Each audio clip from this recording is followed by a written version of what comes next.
Good afternoon. Welcome to 2 PM News. This is Madhuri. Bulletin details చూస్తాయి. రెండు తెలుగు రాష్ట్రాల సీఎంల భేటీలో 10 ఏళ్ల పంచాయతీకి తెరపడే ఛాన్స్ ఉందా అంటే ఉందనే సమాచారం వస్తోంది. అయితే ఏపీ సీఎం చంద్రబాబు ముందు తెలంగాణ సీఎం రేవంత్ రెడ్డి ప్రముఖంగా 6 డిమాండ్లను పెట్టనున్నట్లు సమాచారం. రాష్ట్ర ఏర్పాటు తర్వాత ఏపీలో కలిపిన 7 మండలాలను తిరిగి తెలంగాణలో చేర్చాలని డిమాండ్ చేయనున్నారు. ఏపీలో ఉన్న తీర ప్రాంతంలో తెలంగాణకు వాటా కావాలని కోరే ఛాన్స్ ఉంది.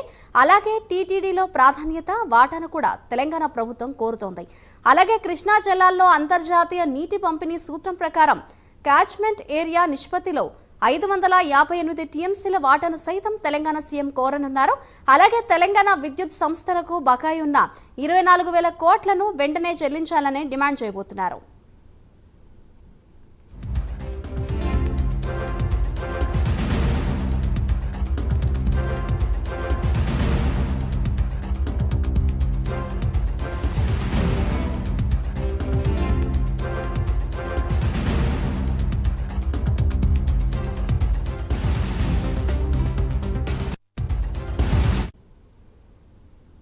ఇవాళ సాయంత్రం రెండు రాష్ట్రాల తెలుగు ముఖ్యమంత్రులైతే అటు భేటీ కాబోతున్నారు. ఇదే అంశంపై మరింత సమాచారాన్ని మా ఏపీ బ్యూరో చీఫ్ రాజు అయితే లైవ్ ద్వారా అందిస్తారు.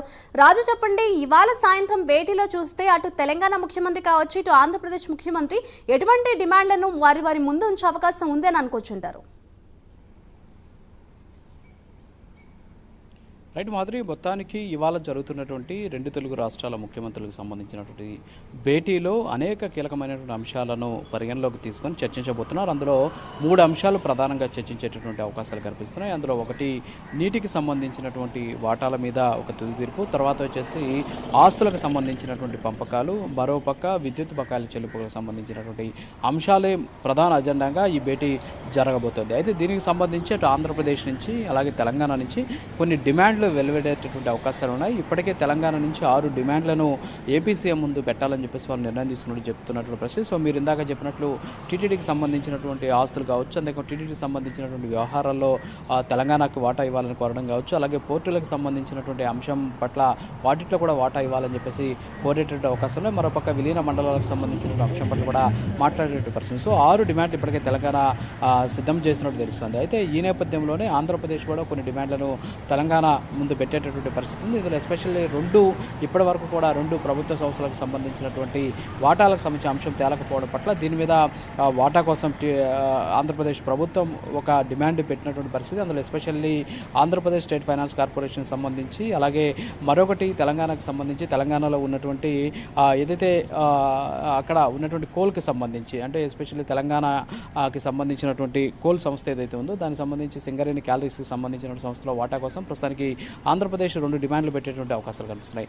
దీనికి తోడు ఎస్పెషల్లీ ఏపీ జెన్కో 2014 నుంచి కూడా 2016 వరకు తెలంగాణ డిస్కంలకి సరఫరా చేసినటువంటి విద్యుత్కి సంబంధించి దాదాపు 3,442 కోట్ల రూపాయలు బాకీ ఉంది. దానికి వడ్డీని కలిపి మొత్తం 7,703 కోట్ల రూపాయలను చెల్లించాలని చెప్పేసి ఆంధ్రప్రదేశ్ ప్రభుత్వం ఎప్పటి నుంచి కూడా వాదిస్తూ ఉన్నటువంటి పరిస్థితి. సో ఇప్పుడు ఈ అంశంని ఆంధ్రప్రదేశ్ ప్రభుత్వం తెలంగాణ ముందు పెట్టేటటువంటి అవకాశాలు కనిపిస్తున్నాయి. దీనికి తోడు ఎస్పెషల్లీ సివిల్ సప్లైస్ కార్పొరేషన్కి సంబంధించి క్యాష్ క్రెడిట్ని 2024 జూన్ 30 నాటికి దాదాపు 138 కోట్ల రూపాయలు వడ్డీ జమ అయింది. సో దాంతోపాటు ఆ క్యాష్ క్రెడిట్ని తమకు ఇవ్వాలని చెప్పేసి కోరేటటువంటి అవకాశాలు ఉన్నాయి. సో ఇలా చూస్తే దాదాపు అనేక అంశాలు, ఎస్పెషల్లీ 15 ఏపీ ప్రాజెక్టులకు సంబంధించి కూడా ఆంధ్రప్రదేశ్ పట్టుబట్టేటటువంటి అవకాశాలు అయితే ఉన్నాయి. సో మొత్తానికి తెలంగాణ అలాగే ఆంధ్రప్రదేశ్ ముఖ్యమంత్రుల మధ్య జరుగుతున్నటువంటి ఈ భేటీలో కీలక అంశాలతో పాటు కొన్ని డిమాండ్లు కూడా తెరపైకి వస్తూ ఉండడంతో దాని మీద ఆందోళన అయితే కొనసాగుతున్నటువంటి పరిస్థితి. సో మొత్తానికి సాయంత్రం 6 గంటలకు జరిగేటటువంటి ఈ భేటీలో ఈ కీలక అంశాల పట్ల చర్చ జరిగేటువంటి అవకాశాలు కనిపిస్తున్నాయి. మాధురి, రైట్, థ్యాంక్ యూ రాజు.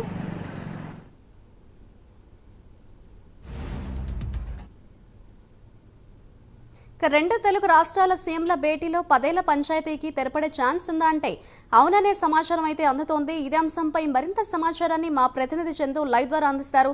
చందు, చెప్పండి, ఇవాళ సాయంత్రం భేటీలో చూస్తే ప్రధానంగా ఎటువంటి సమస్యలకున్న పంచాయతీ అయితే తెరపడే అవకాశం ఉందని మనం ప్రధానంగా అనుకోవచ్చు అంటారు?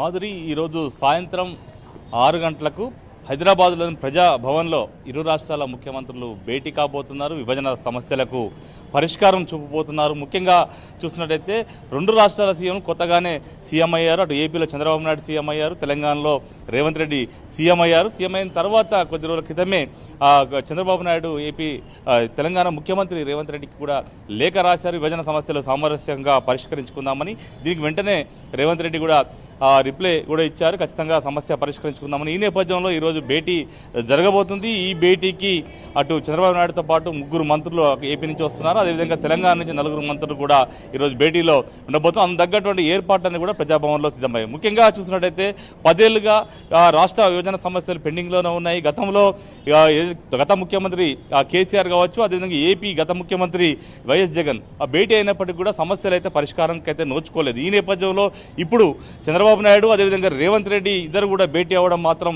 రెండు రాష్ట్రాల ప్రజలు చాలా ఆసక్తిగా ఎదురు చూస్తున్నారు. తమ సమస్యలు ఖచ్చితంగా పరిష్కారం అవుతుందని భావిస్తున్నారు. ముఖ్యంగా చూసినట్టయితే తెలంగాణ రాష్ట్రం తరఫున ఏదైతే విభజన సమయంలో 7 మండలాలు ఏదైతే ఏపీలో కలిపారో ఆ మండలాలన్నింటికి తిరిగి మళ్ళీ తెలంగాణకి ఇవ్వాలని కూడా రాష్ట్ర ప్రభుత్వం కోరేటువంటి అవకాశాలు కనిపిస్తుంది. ముఖ్యంగా భద్రాచలంలో ఉన్నటువంటి కూనవరం, విఆర్పురం, చింతూరు, భద్రాచలం రూరల్, అదేవిధంగా కుక్కునూరు, వేలేర్పాడు ఈ 7 మండలాలు కూడా ఇప్పటికే ఏపీలో ఉన్నాయి. ముఖ్యంగా 5 గ్రామ పంచాయతీలు ఏదైతే భద్రాచలం నియోజకవర్గంలో 5 గ్రామ పంచాయతీలు కూడా ప్రస్తుతం చాలా ఇబ్బందికరంగా ఏపీలో ఉన్న పరిస్థితుల్లో అక్కడ చాలా సమస్యలు కూడా ఎదుర్కొంటున్నారు. ముఖ్యంగా భద్రాచలంలో కనీసం డంపింగ్ యార్డ్ కూడా లేని పరిస్థితి. ఈ నేపథ్యంలో అక్కడ ఉన్నటువంటి గ్రామ పంచాయతీకి సంబంధించి 5 పంచాయతీకి సంబంధించి ప్రజలంతా కూడా ఆందోళన చేస్తున్నారు, ఖచ్చితంగా తమను తెలంగాణలో కలపాలని. ఈ నేపథ్యంలోనే ఈ అంశాలపై పెద్ద ఎత్తున డిమాండ్ చేసేటువంటి అవకాశం అయితే ప్రస్తుతం మనకు కనిపిస్తోంది. ఇక మరోవైపు చూసినట్టయితే ఏపీకి ఉన్నటువంటి 1000 కిలోమీటర్ల తీర ప్రాంతం ఏదైతుందో తీర ప్రాంతంలో కూడా తెలంగాణ వాటా అడగబోతుంది. ఇక మరోవైపు చూసినట్టయితే తెలంగాణలో పోర్టులు లేవు, ఈ ఆంధ్రాలో మాత్రమే పోర్టులు ఉన్నాయి. కాబట్టి పోర్టుల్లో కూడా వాటా కావాలని కూడా తెలంగాణ ప్రభుత్వం కోరే అవకాశాలు మనకు కనిపిస్తున్నాయి. ఇక మరోవైపు తిరుపతి దేవస్థానంలో కూడా ఖచ్చితంగా తమకు వాటా ఇవ్వాలి, ఖచ్చితంగా ఏదైతే ఇక్కడ ప్రజాప్రతినిధులకు సంబంధించిన లెటర్లన్నీ కూడా అక్కడ పనిచేసేలా చూడాలని కోరే అవకాశం కనిపిస్తుంది. మరోవైపు టీటీడీ బోర్డు సభ్యుల్లో కూడా తమకు అవకాశం కల్పించాలని కూడా తెలంగాణ ప్రభుత్వం కోరే అవకాశం కనిపిస్తుంది. మరోవైపు చూసినట్టయితే ఇప్పటికీ తెలంగాణ రాష్ట్రం విడిపోయి 10 సంవత్సరాలు పూర్తయింది. అయితే ఏదైతే ఆంధ్రప్రదేశ్ ఇవ్వాల్సినటువంటి విద్యుత్ బకాయిలు ఏదైతే 24,000 కోట్ల రూపాయలు ఉన్నాయో అవి ఖచ్చితంగా చెల్లించాలని గత ప్రభుత్వం ఉన్న సమయంలోనూ డిమాండ్ చేసిన పరిస్థితి కనిపించింది. కానీ ఏపీ ప్రభుత్వం కూడా తమకు 7,000 కోట్ల రూపాయలు తెలంగాణ నుంచే ఇవ్వాలని చెప్పి కూడా ఏపీ పట్టుబడుతుంది. ఈ నేపథ్యంలో ఇరు రాష్ట్రాల మధ్య సఖ్యత కుదరలేదు. గత 10 ఏళ్ళుగా అది కూడా పెండింగ్లో ఉంది. కాబట్టి ఖచ్చితంగా ఈ అంశంపైన కూడా ప్రధానంగా చర్చకు వచ్చే అవకాశం అయితే కనిపిస్తూ ఉంది. ఇక మరోవైపు చూసినట్టయితే నీటి వాటాల అంశం మాత్రం గత 10 ఏళ్ళుగా ఇరు రాష్ట్రాల మధ్య వివాదానికి కారణమవుతుంది, ఘర్షణపూరిత వాతావరణం కారణమైంది. గతంలో మనం చూసాం నాగార్జున సాగర్ డ్యామ్ మీద అటు ఏపీ పోలీసులు తెలంగాణ పోలీసులు పెద్ద ఎత్తున ఒక యుద్ధ వాతావరణం కనిపించిన పరిస్థితి ఉంది. ఈ నేపథ్యంలో ఖచ్చితంగా నీటి వాటాలకు సంబంధించిన అంశంపైన ప్రధానంగా చర్చ జరిగేటువంటి అవకాశం మనకు కనిపిస్తూ ఉంది. ఎందుకంటే ఇప్పటికే కృష్ణా నదిలో 811 టీఎంసీల నీళ్లుంటే అందులో 299 తెలంగాణకు కేటాయించారు, మిగతా 512 టీఎంసీలు ఏపీకి కేటాయింపులు చేశారు. కానీ ఇప్పుడు 50% వాటా తెలంగాణ తమకు ఇవ్వాలని కూడా అడుగుతుంది. ముఖ్యంగా 558 టీఎంసీల నీరును విడుదల చేయాలని కూడా ఇప్పటికే ప్రభుత్వం కోరుతుంది. ఈ అంశాలన్నిటితో కూడా ఖచ్చితంగా తెలంగాణ ప్రభుత్వం గట్టిగా ఏపీని అడిగేటువంటి అవకాశం అయితే మనకు కనిపిస్తూ ఉంది. ఇక మరోవైపు చూసినట్టు హైదరాబాద్లో చూసినట్టయితే షెడ్యూల్ 9లో మొత్తం కూడా చూసినట్టు 90 సంబంధించిన సంస్థలు ఉన్నాయి. ఇందులో 68 సంస్థలకు సంబంధించి షీలాబీడే కమిటీ ఇప్పటికే నివేదికలు ఇచ్చింది. కాబట్టి వాటి విషయంలో ఏకాభిప్రాయం ఉంది తెలంగాణకు. కానీ మిగతా సంస్థల్లో మాత్రం ఏకాభిప్రాయం రాలేదు. ఈ సంస్థలన్నిటిపై కూడా ఒక ఏకాభిప్రాయానికి రావాల్సిన అవసరం ఉంది. ఈ యొక్క సమావేశంలో ఈ అంశంపైన కూడా ఒక చర్చకు వచ్చే అవకాశం మనకు కనిపిస్తూ ఉంది. మరోవైపు చూసినట్టయితే ఇప్పటికే అంటే 10వ షెడ్యూల్లో ఉన్నటువంటి 142 సంస్థల్లో తెలుగు అకాడమీ అదేవిధంగా అంబేద్కర్ యూనివర్సిటీ వంటి 30 సంస్థల పంపిణీపై ఇంకా ఏకాభిప్రాయానికి 2 రాష్ట్రాలు రాలేదు. అయితే ఈ రోజు చర్చలో ఖచ్చితంగా ఈ అంశాలపై తేలే అవకాశం కనిపిస్తుంది. మరోవైపు చూసినట్టయితే ఇప్పటికే ఢిల్లీలోని AP Bhavan, Pataudi house, nursing hostel ఈ సంబంధించి 2 రాష్ట్రాల మధ్య విభజన చేస్తూ మార్చి 15వ తారీఖున కేంద్ర హోంశాఖ ఒక నిర్ణయం తీసుకుంది. దీనికి ఏపీ తెలంగాణ కూడా అంగీకారం తెలిపిన పరిస్థితి కనిపిస్తుంది. ముఖ్యంగా 10 ఏళ్ల ఉమ్మడి రాజధానిగా నిర్ణయించిన హైదరాబాద్లో మాత్రం సెక్రటేరియట్ అదేవిధంగా అసెంబ్లీతో సహా 2 రాష్ట్రాల విభజన కూడా జరిగిపోయింది. మరోవైపు సెక్రటేరియట్, బీఆర్కే భవన్, ఎర్రమంజిల్లో ఉన్నటువంటి నీటిపారుదల రోడ్లు భవనాలు కావచ్చు, అదేవిధంగా అరణ్య భవన్, అసెంబ్లీ, కౌన్సిల్ ఇవన్నీ కూడా ఇప్పటికే ఏపీ ప్రభుత్వం తెలంగాణకు అప్పగించింది.